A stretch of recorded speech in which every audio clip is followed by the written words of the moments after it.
Okay, good evening, everyone. My name is John Hevershaw, and I'm a scholar of Western Turkestan or post-Soviet Central Asia. I'm standing here and in the stead of Nick McGoran, who is a colleague here at the University of Newcastle, who wrote these words and designed this commemoration service. We gather at the close of this second day of the conference in a simple and solemn act of commemoration for the victims of the Chinese Communist Party in Xinjiang. We do this to honor and remember those whose suffering we are discussing, to give space for us all to recognize the emotional aspect of the issue facing us, and to recommit ourselves to working for justice and peace.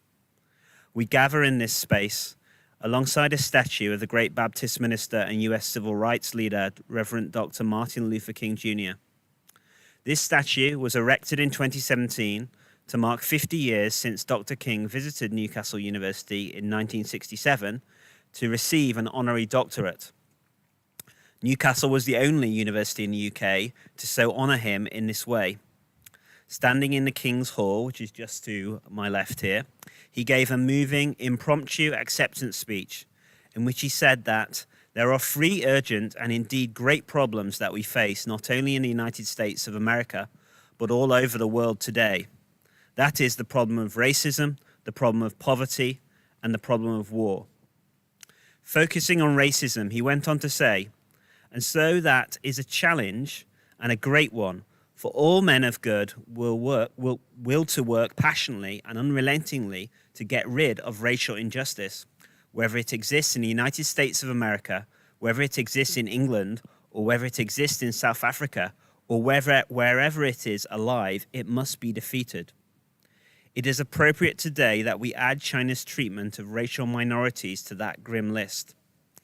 King concluded by quoting from the Bible the words of the prophet Amos, recognized as a prophet by Jews, Muslims, and Christians alike, that our job is to speed up the day when all over the world justice will roll down like waters and righteousness like a mighty stream. We will now hear two poems read first in Uyghur and then the translation in English. And they will be by first Dilnur Reyhan, then Nusrat Ghani MP, Abdul'ehed Baki El-Tadish, and then Nirola Lima. So first, Dilnur, with your poem.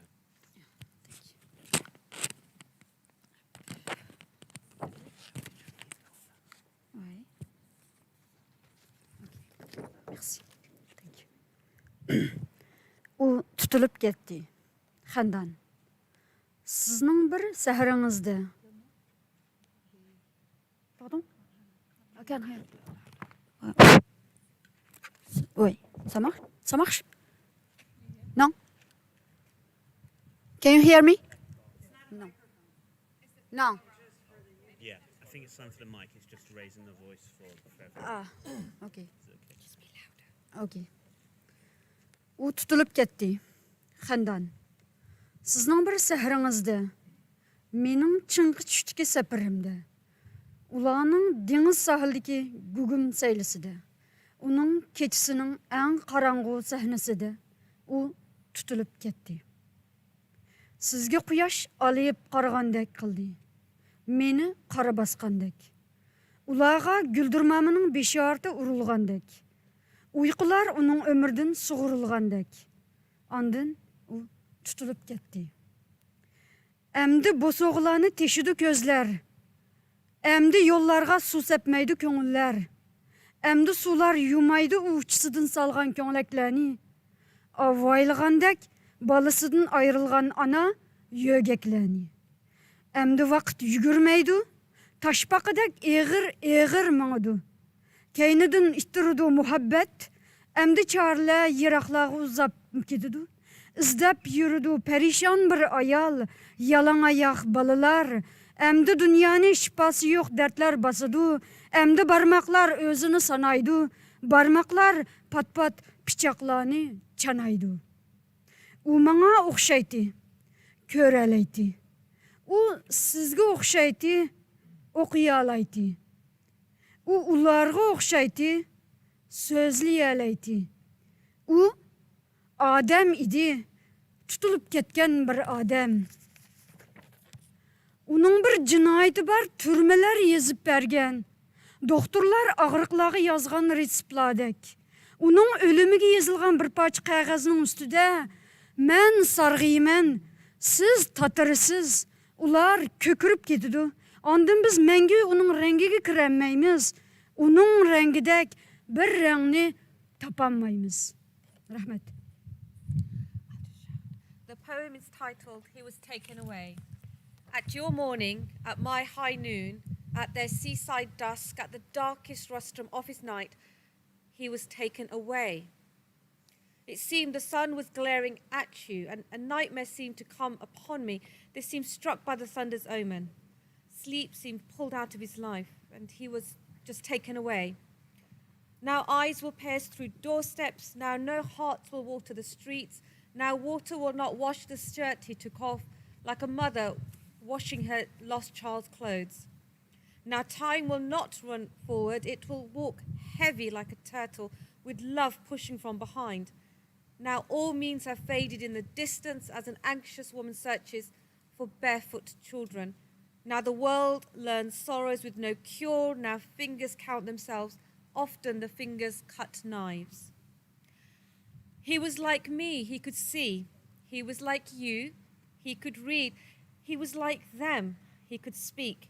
He was a man taken away, with a crime the prisons wrote for him, like a doctor's prescription from an illness. On a paper written for his death, I will yellow, you will blanch, they will turn blue. We can never enter his color. We will find no color like his color. Yanarim yok. Abduqadir Jalalidin. Bir bulungda yigani men nigarım yok. Keçileri kara bastı tumarım yok. Bu hayattan özge yana xumarım yok. Cimcitlikta xiyal ezdi amalım yok. Men kim idim, nime boldum bilelmedim. Kimge deymen dil sözümni diyelmedim. Ya peleknin huy pelini sizelmedim. Yar kışınga baray deymen karayım yok. Pesillerini bilip durdum burceklerden. Hiçbir haber alalmadım çiçeklerden. Bu sığınışlar ötüp gitti suneklerden. Kandak yer bu, bararım var, yanarım yok. No Road Back Home, Abduqadir Jalalidin, translated by Joshua Freeman.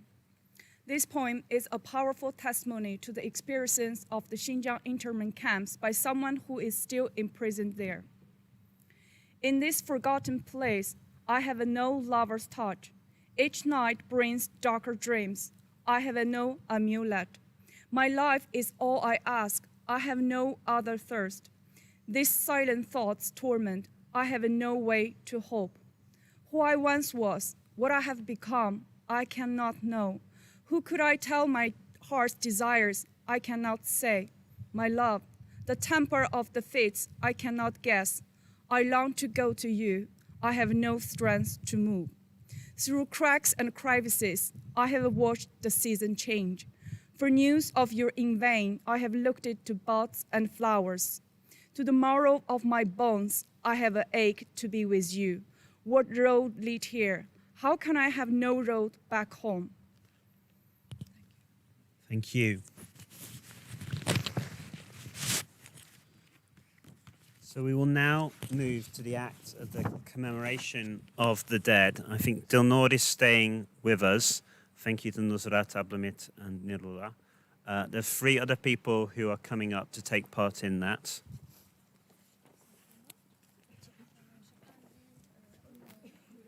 Thank you.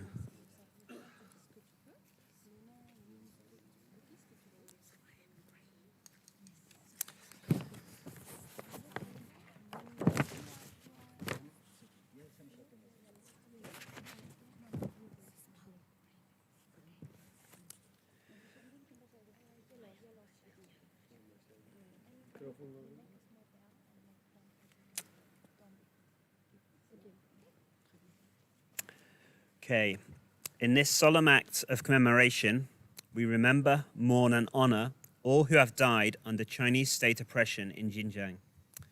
We will read out the names and brief details of 36 of the victims, a small representative fraction of those who have died during or shortly after their detention since 2017. They were held in various forms of detention, such as police custody, pre-trial detention, detention camps, or in prison. In some cases, we do not know precisely where they died, only that they died in detention.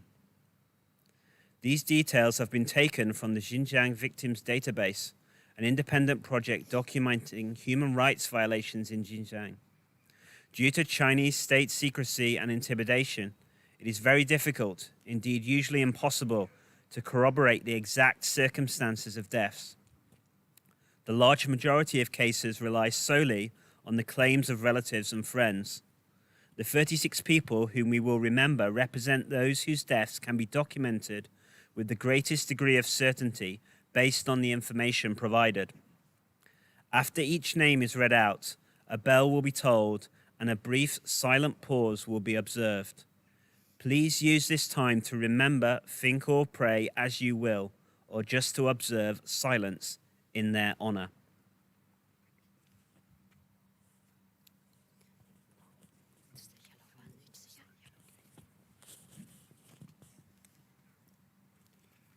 Kaliollah Tursun, Kazakh, 72 years old, retired legal consultant.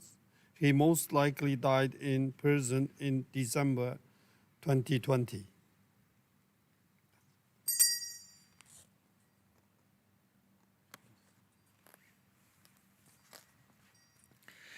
Nurgazi Malik, Kazakh, 51 or 52 years old, Imam.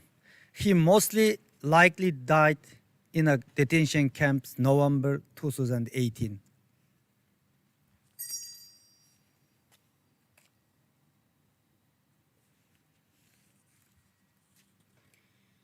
Mohammed Saleh, Uyghur, 84 or 85 years old.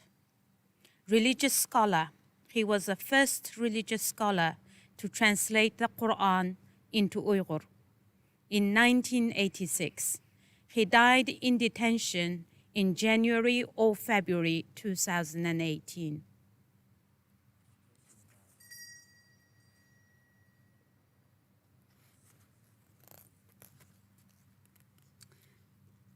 Abdul'ehed Barat, Uyghur, 87-88, religious scholar.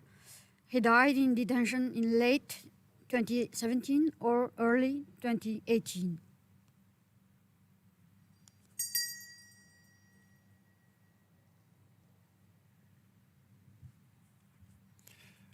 Mahmudjan Rahim, Uyghur, 19 years old, businessman. He died in detention prior to March 2019.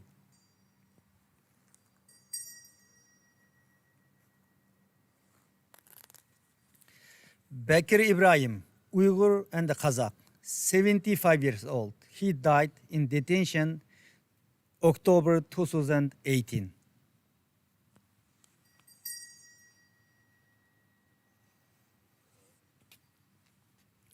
Sajidgül Tömür, Uyghur, 45 years old. She died in an accident whilst undertaking forced labor in a cotton plant.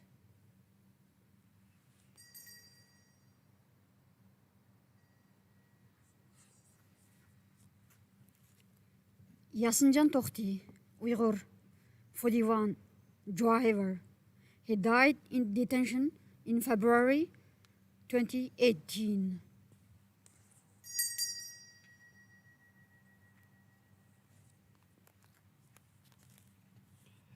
This lady is our mothers, is our friends Dolkun Esa''s mom, Ayhan Mehmet, Uyghur, 78 years old. She died in a detention center before June 2018.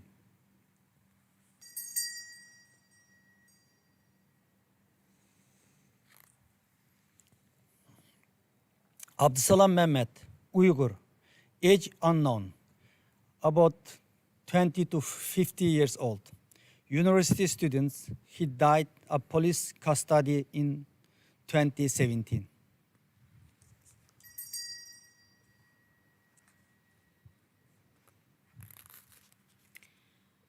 Rusul Aziz, Uyghur, 73 years old, village head. He died in detention in May 2018.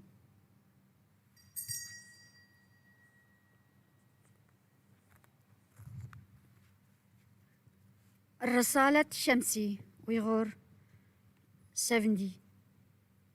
She died in a detention camp in May 2018.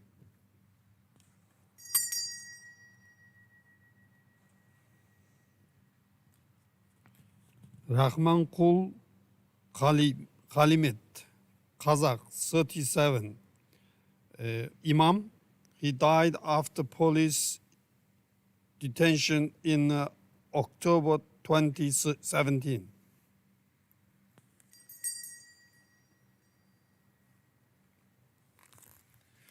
Hopur Hafiz, Uyghur, 63, retired driver and business owner.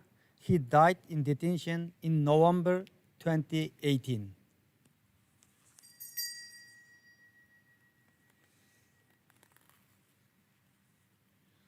Abdul'ehed Hashim, Uyghur, 58, teacher and a businessman. He died in a prison hospital in May 2021.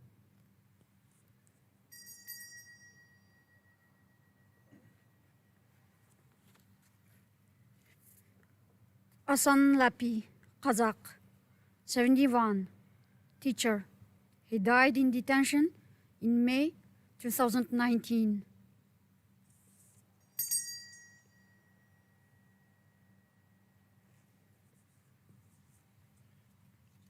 Arzgul Kadir, Uyghur, 69, retired, worked at the Kucha County. She died in or shortly after detention before late 2017.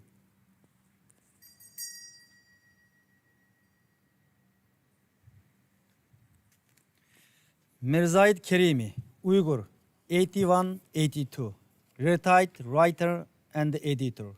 He died in the prison or in a hospital after detention in early January 2021.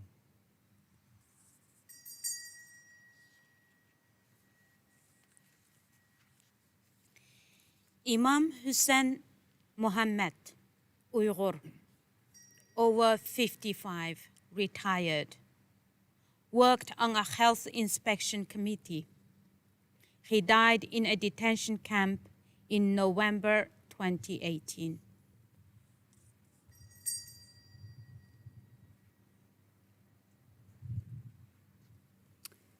Cümekelde Akay, Kazakh, 47.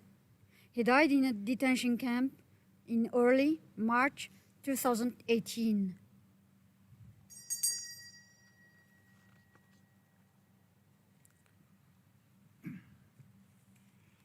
Muttalib Nur Muhammad, Uyghur, 40, business owner.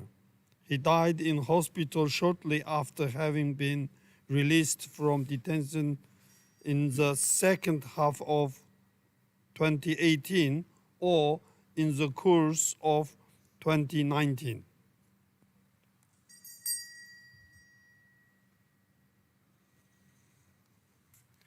Varis Ababekri, Uyghur, 54, writer and film producer. He died of a heart attack in November 2019, 1 week after having been released from the detention camp. He was my classmate at the university, 1980s.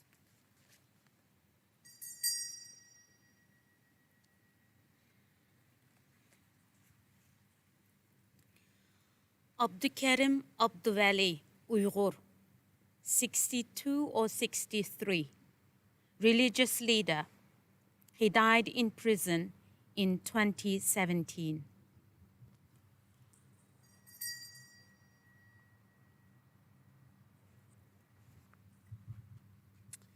Nur Muhammad Tohti, Uyghur, 70, teacher, author, and the CCP secretary of Khotan region. He died 2 months after his release from detention in May 2019.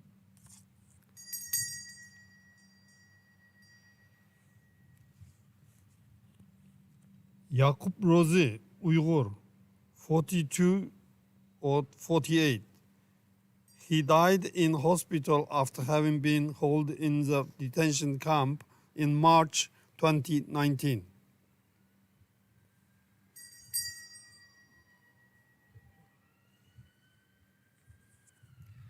Aytursun Eri, Uyghurs, 34, tour guides. She died in police custody in June 2018.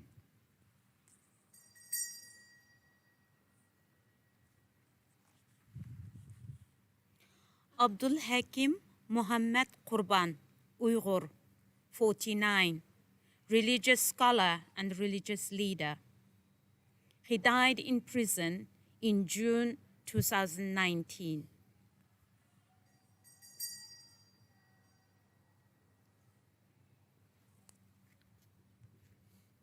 Abdul'ehed Abdullah, Uyghur, or 78, religious and a scientific scholar, Imam.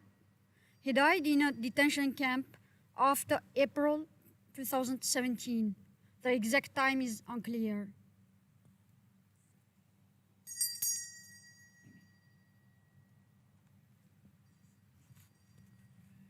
İhtiyar Satıvaldi, Kazakh, 34. He died in hospital where he had been taken from detention camp in early 2018.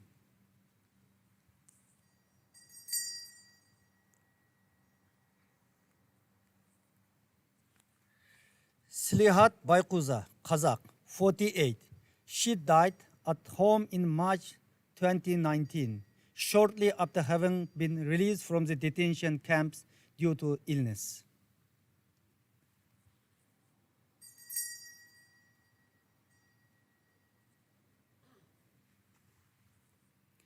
Abdullah Abbas, Tatar, 55 plus, university professor.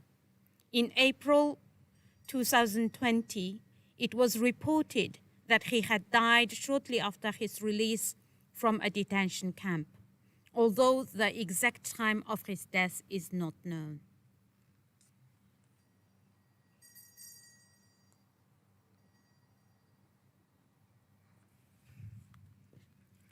Yasinjan Memtimin, Uyghur, age unknown, university student. He died in police custody in 2017.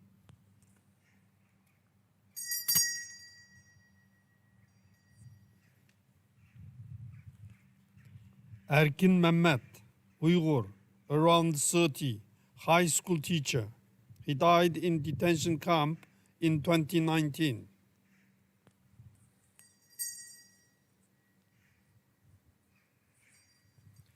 Tursunjan Savut, Uyghur, around 40, farmer. He died at detention camp in early 2017.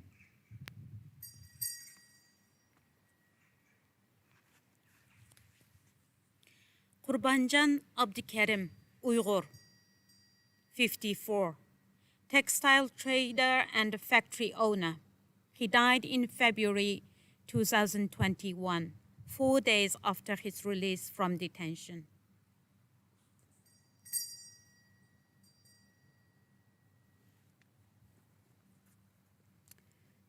Kenjihan Hafiz, Uyghur, age unknown, but has a granddaughter. She died in a detention camp in early 2019.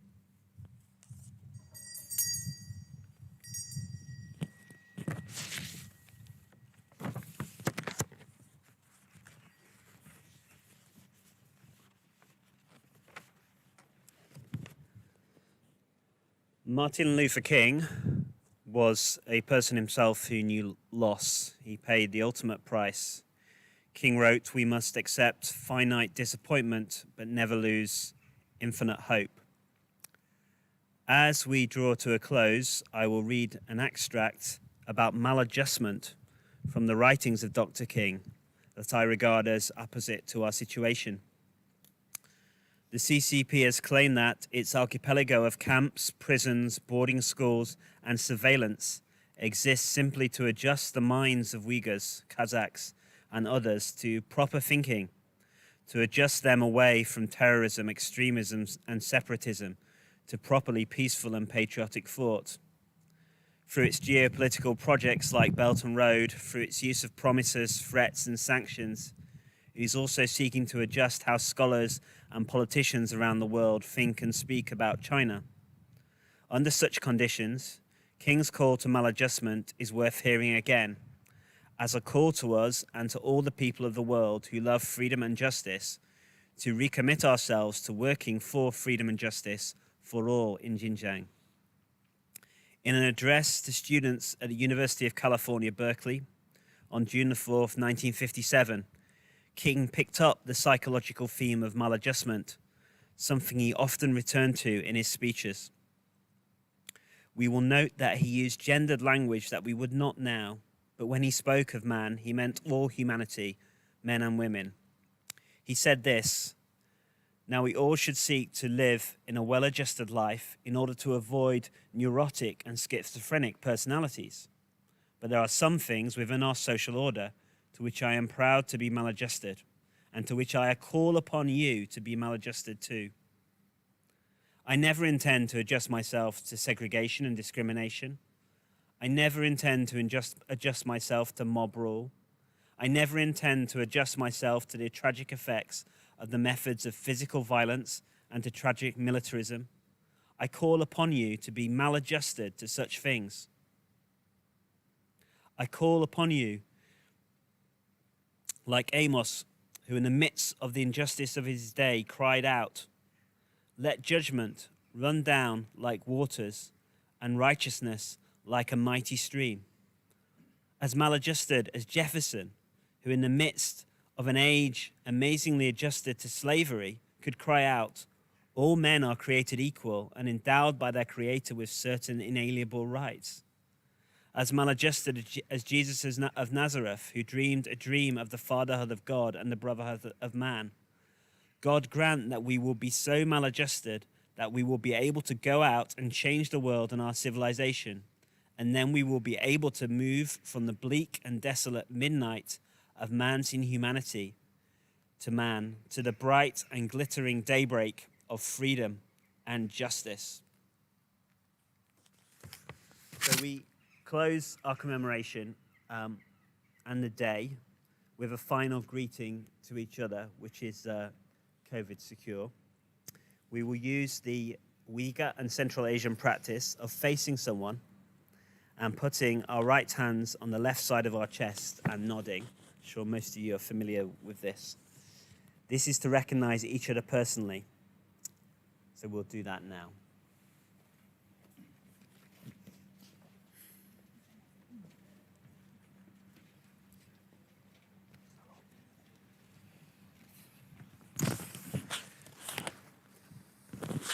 Thank you, everyone.